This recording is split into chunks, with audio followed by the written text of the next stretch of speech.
Hola, voy a explicar aquí el ejemplo 7 de la clase 7. Dice una caja rectangular sin tapa se fabrica con 12 metros cuadrados de cartón.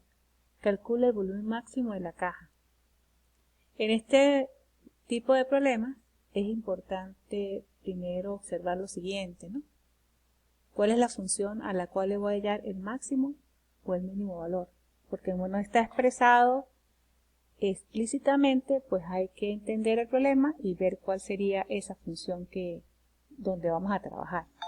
En este caso dice que el volumen máximo. Entonces la función f a la cual le vamos a hallar el valor máximo es precisamente la variable que están aquí mencionando, que en este caso es volumen, y como es el máximo, pues suponemos que es ella, ¿no? En este caso, pues vamos a denotar esa función como b. Y habla del volumen máximo de la caja, entonces estamos hablando del volumen de la caja en cuestión, que aquí vamos a considerar qué variables se necesitan para poder expresar el volumen.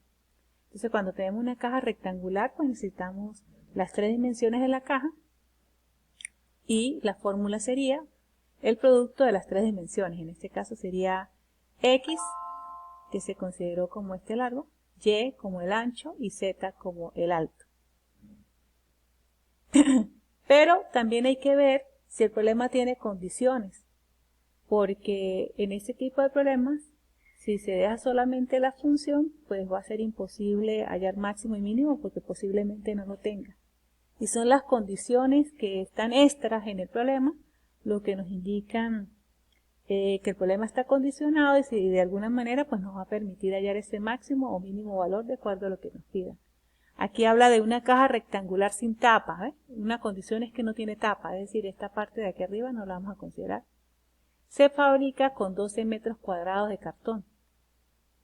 Es decir, que el área superficial de la caja no es ilimitada, sino que se está construyendo a partir de esta cantidad de material.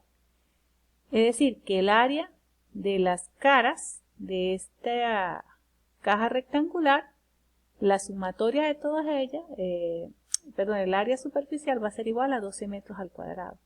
Pero ¿cómo se calcula esa área superficial? Pues sería calcular la sumatoria de las áreas de cada cara.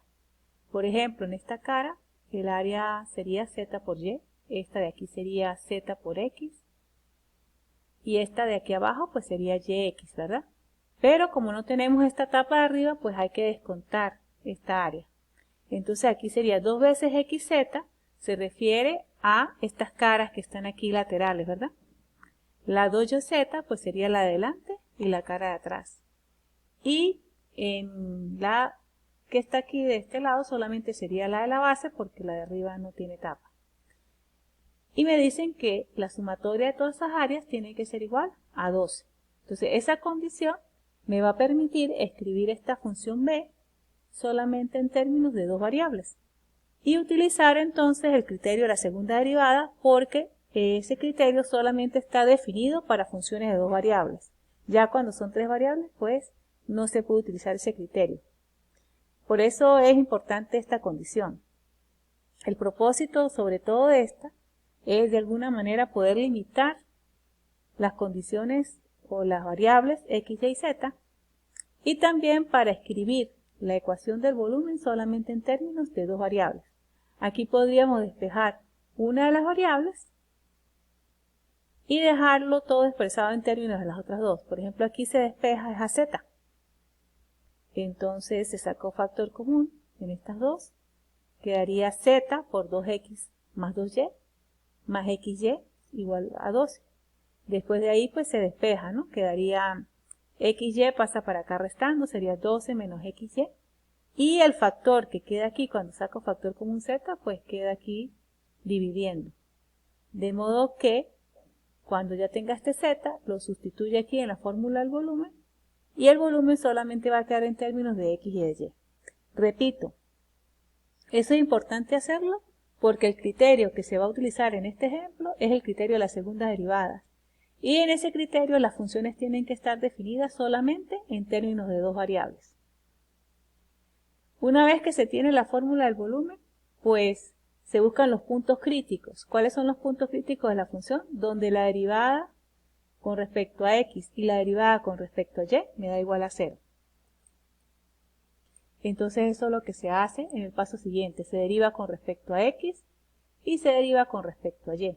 Recuerden que cuando se deriva parcialmente con respecto a x, la otra variable que es y queda en términos, queda como una constante y la otra queda como una variable, ¿no? X. Lo mismo acá, en este caso y es la variable y x es la constante. Se deriva y se obtienen estas funciones. Para buscar los extremos, pues se igualan a 0. Entonces allí lo que hacemos es igualar esta expresión igual a 0 y esta expresión igual a 0. Pero la única forma de que una función con denominador dé igual a 0 es que el numerador sea 0. Y lo mismo acá. Por eso es que solamente se iguala el numerador a 0. ¿Sí? Claro, aquí esta y al cuadrado y esta x al cuadrado no la consideraron, pero sí habría que considerarla acá. Lo que pasa es que y al cuadrado, por esta expresión, para que sea igual a 0, es porque y al cuadrado es igual a 0 o este es igual a 0. Pero no nos interesa tomar y igual a 0, porque entonces si y es igual a 0, el área pues no daría como debe ser. Entonces ahí estamos asumiendo que x y x y y son mayores que 0. Por eso es que dice, si ves un máximo, entonces esto daría igual a 0, pero x igual a 0, y igual a 0 va a dar c igual a 0. Entonces no vamos a considerar estas dos condiciones. Por eso es que aquí a la final solamente igualan este factor y este factor igual a 0. De ahí se trata de resolver el sistema, lo que no es un procedimiento que uno diga algorítmico, que diga, mire, es que cada vez que ustedes van a resolver un sistema van a hacer esto. No, porque aquí son sistemas que no son lineales necesariamente. Entonces hay que ingeniárselas para conseguir los valores de x y y que satisfagan la ecuación. Aquí, por ejemplo, se puede despejar a x al cuadrado y aquí también se puede despejar a y al cuadrado y uno observa que esto es igual a esto. Entonces de allí saca que x al cuadrado es igual a y al cuadrado, que es esta expresión que está acá. Pero esto tiene dos soluciones. Una solución sería que x sea igual a y y la otra solución es que x sea igual a menos y. Pero como estamos considerando que x y y son las dimensiones de una caja, ellas siempre van a ser positivas. Por eso es que la vamos a tomar solamente x igual a y. Y teniendo en mente que eso va a ser mayor que 0. Esta x igual a y, ¿verdad? Se puede sustituir, en estas expresiones, en cualquiera de ellas, para conseguir la variable. Por ejemplo, si tomo x igual a y y la sustituyo acá, pues me queda 12 menos 12x por x menos x al cuadrado, ¿verdad? Entonces quedaría 12 menos 2x al cuadrado menos x al cuadrado. Eso sería 12 menos 3 al cuadrado, que es esto que está acá. Lo mismo pasaría si lo sustituyo aquí.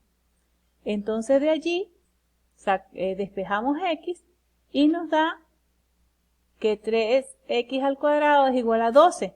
Al dividir el 3 al 12, pues me queda x al cuadrado igual a 4. Pero cuando saco x, dan dos valores, más o menos 2.